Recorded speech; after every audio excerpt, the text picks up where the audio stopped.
Shalom Bapak Ibu Saudara yang saya kasihi dalam Kristus. Salam sehat dan salam sukacita bagi kita sekalian.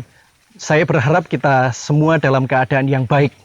Barangkali baik di sini bukan hanya berbicara mengenai kondisi fisik atau tubuh, melainkan yang lebih penting adalah kita baik secara spiritual. Saya mengundang kita sekalian untuk kita merenungkan sabda Tuhan dan oleh karenanya kita akan berdoa. Mari kita berdoa. Kami bersyukur untuk satu hari yang baru yang Tuhan sediakan bagi kami. Kiranya kami memulai hari kami ini dengan penuh ucapan syukur dan sukacita.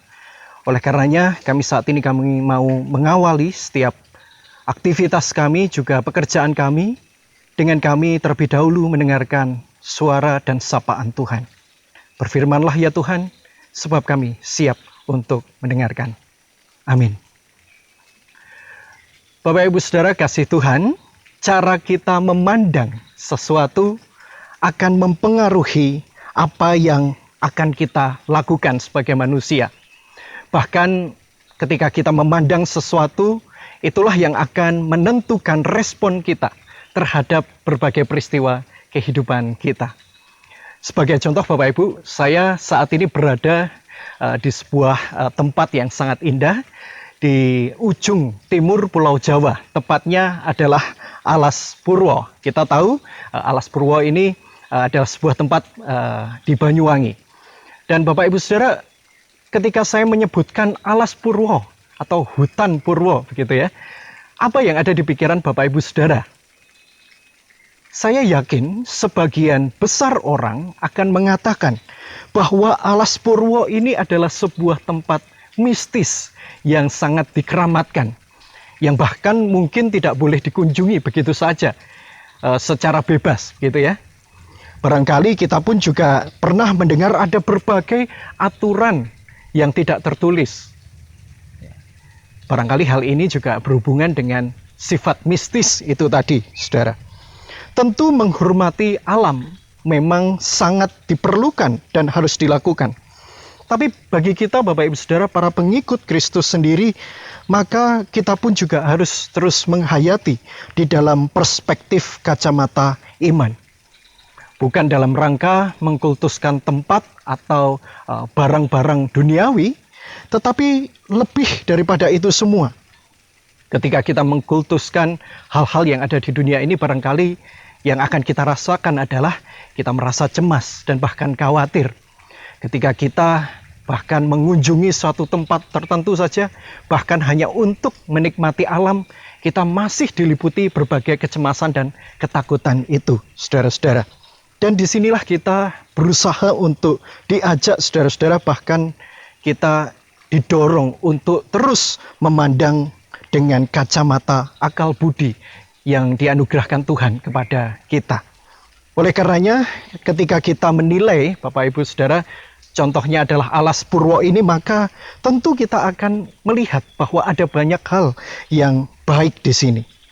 Selain karena tempat ini adalah sebuah tempat objek pariwisata yang bisa meningkatkan perekonomian masyarakat, ini juga adalah sebuah tempat yang sangat bersejarah, bahkan bagi kehidupan makhluk hidup.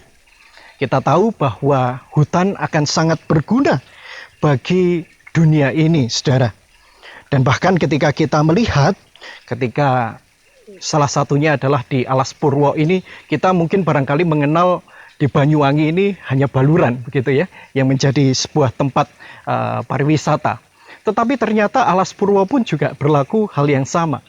Ini adalah sebuah tempat di mana ada berbagai spesies makhluk hidup di sini.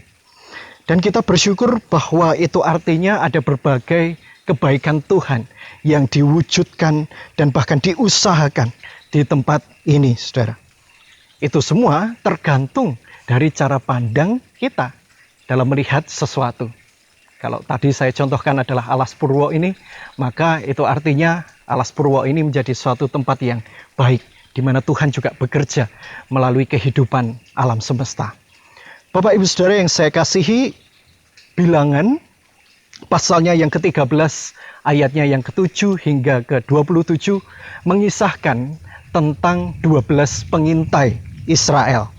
Mereka ini ditugaskan untuk melihat tanah Kanaan pada waktu itu. Ketika mereka pulang dari tanah pengintaian, mereka sebenarnya pada awalnya memiliki cara pandang yang sama.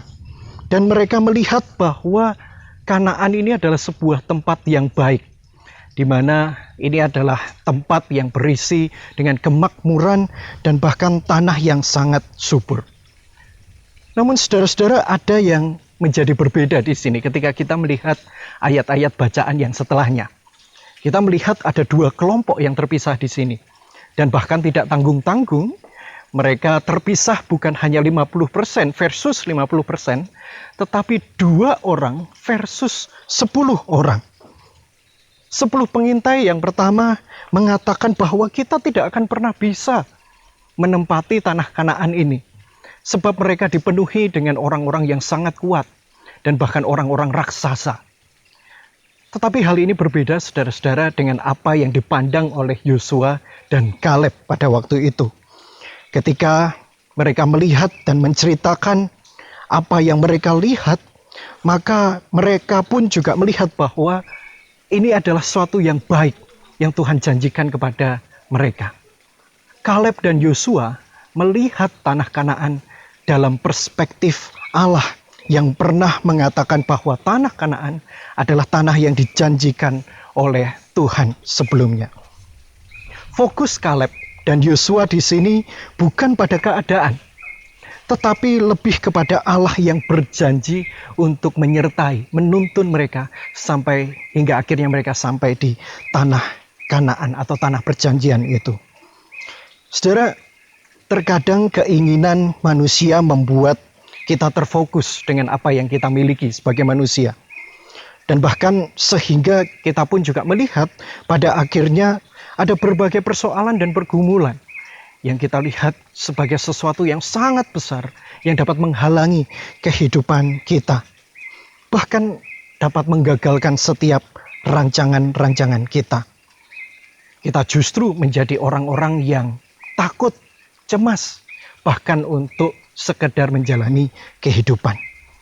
Dan akibatnya saudara-saudara kita pun juga meragukan Allah di dalam kehidupan kita. Oleh karenanya saat ini saudara-saudara kita pun belajar dari Kaleb dan Yosua bahwa kualitas iman itu diuji tatkala ketika kita berhadapan dengan ujian dan cobaan yang berat ini. Apakah kita memang meyakini bahwa Tuhan akan menyertai kita? Kita yakin akan setiap janji yang diberikan oleh Tuhan kepada kita? Ataukah justru sebaliknya?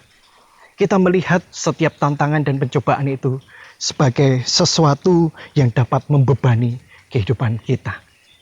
Mari kita jadikan setiap tantangan kehidupan, ujian kehidupan ini sebagai tangga untuk kita dapat bertumbuh sebagai pengikut Kristus. Dan oleh karenanya, saudara-saudara, tagline kita pada hari ini adalah, maka gunakanlah kacamata Allah lebih besar daripada setiap kacamata manusia yang kita miliki. Dan mari kita lihat saudara-saudara, dengan cara yang demikian maka kita pun tidak akan kehilangan arah tujuan atau arah iman kita di sepanjang kehidupan kita. Mari kita bersama berdoa. Saat ini kami belajar ya Tuhan, supaya kami senantiasa melihat di dalam perspektif Allah. Dan biarlah hari demi hari kami boleh dikuatkan dan semakin melihat apa yang Tuhan sediakan kepada kami. Kami menyerahkan setiap kehidupan kami jauh ke depan hanya di dalam tangan kuasa-Mu, Tuhan kami, Yesus Kristus. Amin. Tuhan memberkati kita.